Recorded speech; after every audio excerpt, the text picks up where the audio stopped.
Hello, welcome to this video on the legacy input system. We could also call it the old input system because there is a new one that we will see later. But for now, we're going to work with a legacy input system, and specifically we're going to look at detecting keyboard input.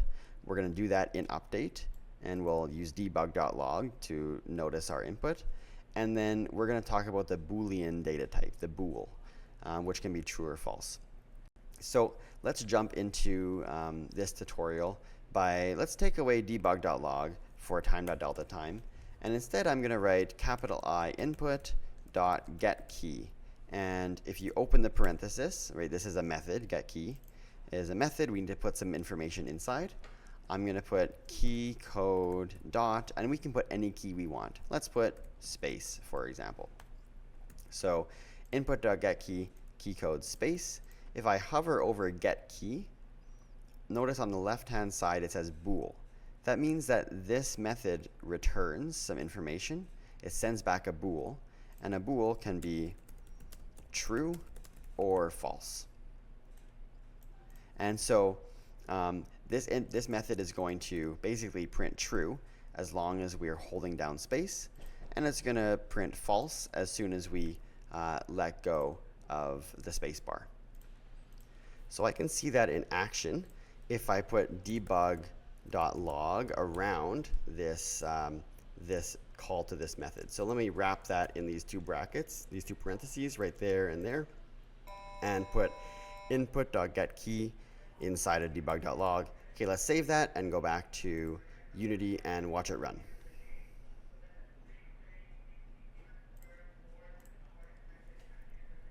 Okay, so I should expect to see false just being printed over and over again because we're in update. Now if I press the space bar, now it becomes true. Notice as long as I'm holding it down, it's true. When I let go, it's false. So I can control it like that, true and false. So that's input.getKey. Your challenge for this video is to test out getKey. Another method called getKeyDown, that's input.getKeyDown, and also input.getKeyUp. And figure out what the difference is between those three methods. And also I want you to choose which keys you want to use to move your player left and right. So keys on the keyboard, keys that you'll press to move your player left and move your player right. So pause the video and work on that challenge.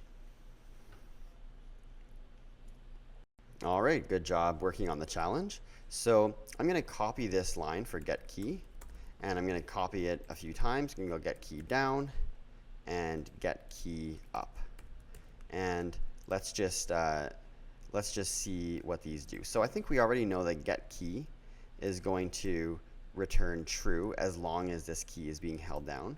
So I'm going to make that line a comment.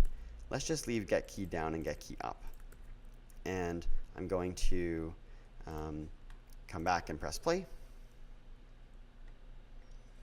Okay, and we're still getting false printed every frame. Why is that? Get key down, get key up. Well, if I press the space bar, nothing seems to be happening, except once in a while if I mash it, you notice a true pops up there. So it might be a little bit hard to see what's going on there. What if I just comment out one of them? Just leave get key up for a space,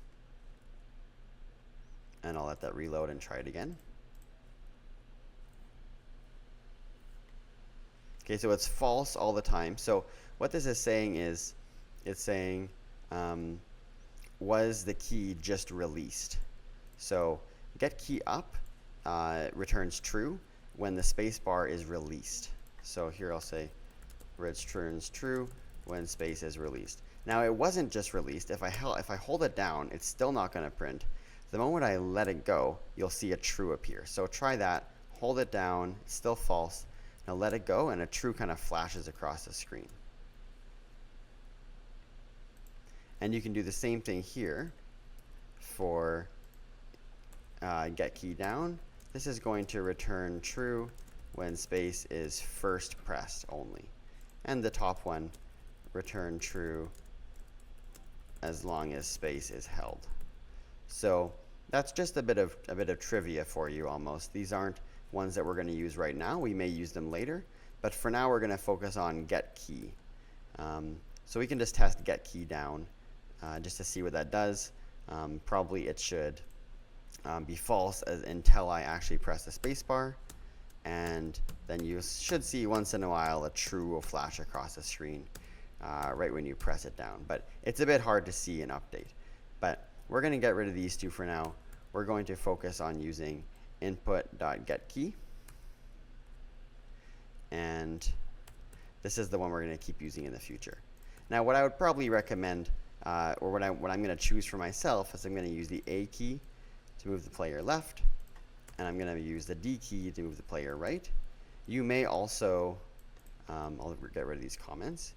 You may also notice that there's a couple other options that are pretty common. You also have left arrow and right arrow. So those are the arrow keys that you might also choose to use. So in the next video, we will actually start controlling when how the player moves left and right, depending on what keys we're pressing.